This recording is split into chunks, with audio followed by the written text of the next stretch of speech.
Watch live images come in from the Gaza. This is 10:23 p.m.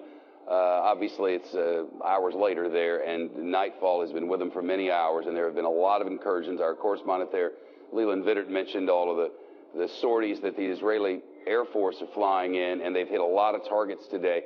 The question is, what happens with ground troops? And bigger picture, how does Egypt react? Let's bring in Mike Barrett, former intelligence officer for the Office of the Secretary of Defense, currently the CEO of the D.C. consulting firm Diligent Innovations. Mike, good of you. Thank you.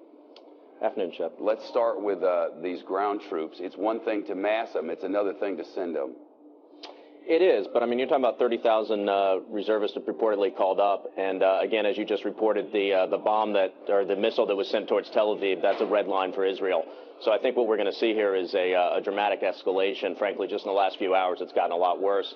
I would have said this would be a small flare-up over in a couple days, but it looks to me now like it's going to be significant. Yep, condemnation has come from the Egyptians, and there's so much instability there, and frankly, a lot of fears.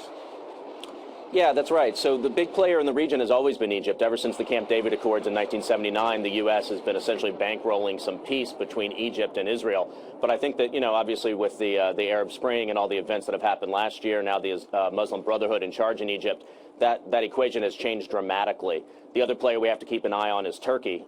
Israel and Turkey used to have very close military-to-military relations, but that's faded in the last few years as well. So we really are seeing, coming to fruition of this new chessboard in the Middle East, if you will. And I think it's going to be very dangerous as people try to figure out who are the players, what are their motivations, what are their red lines, what are their strategies. I think you're going to see a lot of permissive activity by the Egyptians. They're going to allow weapons to flow in, as they've been doing with Syria as well. One of the things we have to be worried about is what are they going to do to shipping through the Suez Canal? Are there going to be some implications there for the U.S. and for global trade? So there's any number of issues that are significant coming to the fore, and then, frankly, this is uncharted territory. The last thing the Israelis want to do, and they've made this clear over the years, ever since their occupation of Gaza, is to occupy it again. That said, once you get in there, you have to kind of own the thing. Where does the United States stand on all of this at the moment? Well, I don't think you're going to see any daylight between Israel and the U.S. on this.